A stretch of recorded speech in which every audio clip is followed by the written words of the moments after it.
There'll be another test of the political influence of former President Donald Trump on Tuesday. The West Virginia Republican congressional primary pits two incumbents in a race against each other. That's for the nomination in the state's newly redrawn 2nd congressional district. One of the incumbents is 12-year Wheeling Republican Congressman David McKinley, who comes with the endorsement of West Virginia's Governor Jim Justice, a series of local endorsements, and a resume that includes voting for a $1 trillion infrastructure deal. The other candidate is Republican Alex Mooney. He opposed the infrastructure deal, but he secured the endorsement of Donald Trump. I want to bring in Sarah Ewall-Wice and Hoppy Kercheval to talk more about the state of this big race and why it might be an early test case for the midterm elections.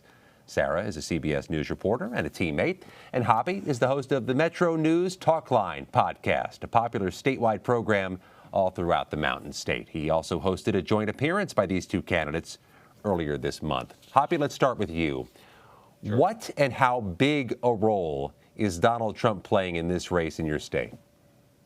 Scott, he's playing a huge role. You were here and you saw it. These candidates are pretty evenly matched. They're different, but they're evenly matched.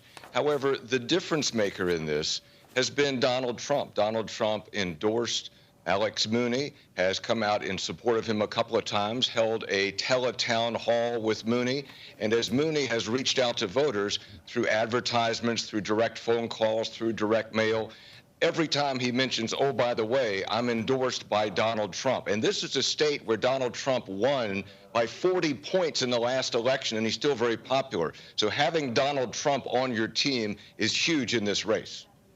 Now, Sarah, you watched Mr. Mooney touting that endorsement Hoppy just mentioned. You also watched Mr. McKinley during this home stretch before the Tuesday primary. What did you see, and what were your real big takeaways on the ground?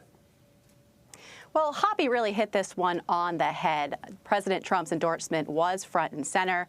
I went door knocking with Congressman Mooney, and when he approaches voters, the first thing he said is Donald Trump's endorsement, good or bad, and then would launch into the fact that he has that endorsement. At the same time, McKinley, while he doesn't have that endorsement, was trying to argue that he has a better track record of voting with President Trump. So he's still trying to use that to his advantage, even though he doesn't have the endorsement. The other thing that really stood out to me in this race is we have Republican on Republican. One of the big wedge issues here is infrastructure in West Virginia. Of course, McKinley voted for the infrastructure bill. Mooney voted against the infrastructure bill. I want to play a little bit of sound about what they had to say about their votes and that argument. So the question now is, should we vote for party or should we vote for West Virginia? To me, it's all about West Virginia. We have a chance to get on a level playing field with the rest of the country on our infrastructure, having sewer, water line, broadband, roads and bridges. Let's take care of that. We're long overdue doing that. At some point, Republicans have to start saying no to more debt in America. Even if it's something, a bill that has things in it we support. Obviously, I support roads and bridges. We could have defeated that bill and passed a bill that we can afford that did traditional roads and bridges.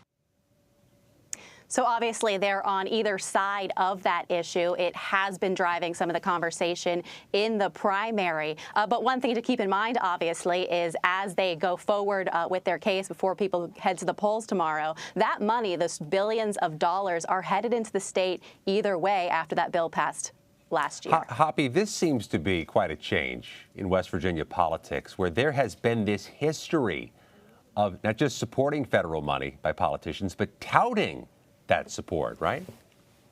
Well, that's exactly right. You saw that when you and Sarah were in the state.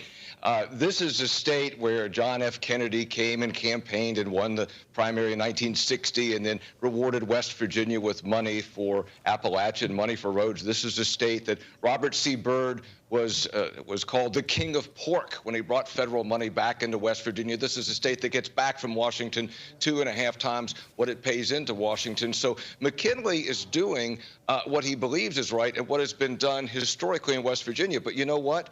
That bill, as you all have pointed out, Trump opposed. So the Trump card, if you will, is when when Alex Mooney says, oh, by the way, Trump opposed that bill. And that, again, brings this argument back to Donald Trump.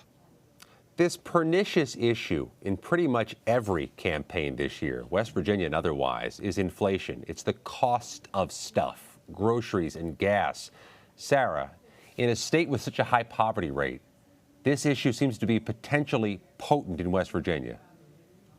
Yes, you know, inflation is hitting everybody no matter what state you're looking at. West Virginia is absolutely no exception.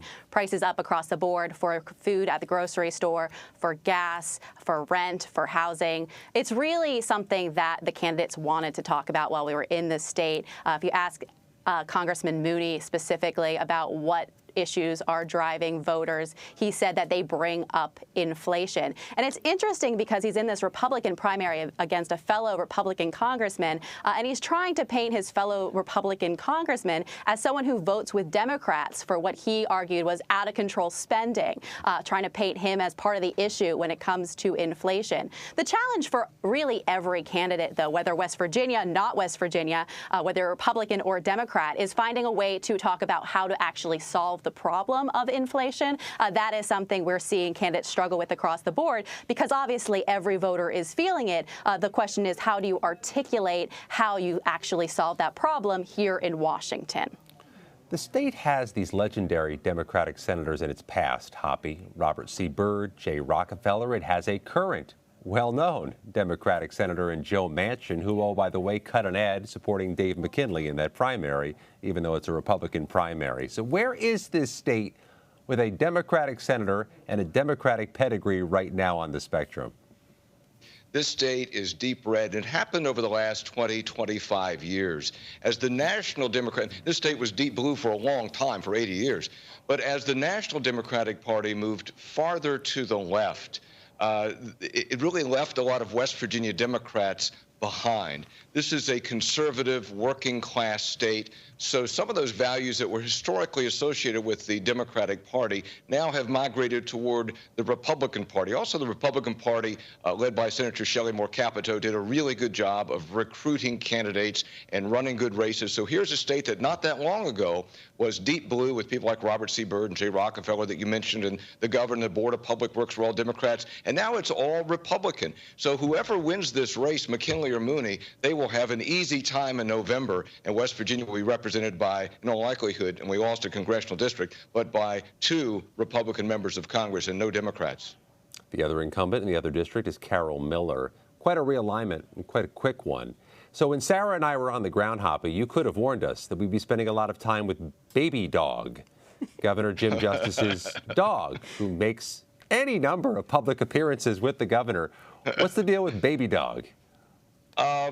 The governor is the governor. I mean, he's very popular right now, and he is, although he's a billionaire, he has this good old boy way about him that has, and he's handled the pandemic very well, frankly, and the economy's gotten better, sort of endeared himself to West Virginians, and he has this English bulldog that he takes everywhere, and everybody wants to see Baby Dog. And, you know, corny works, okay? Corny's good.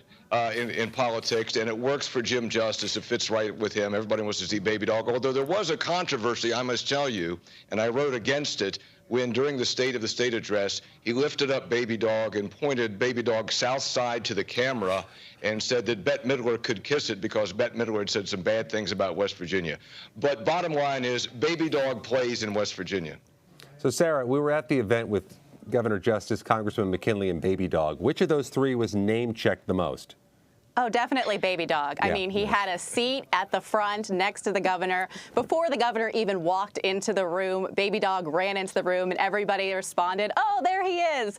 And then we knew the event was about to start because we knew the governor had arrived. Sarah Ewall-Wice and Hoppy Kercheval. We'll see you on the trail tomorrow. Thanks a lot. See you here. Thanks.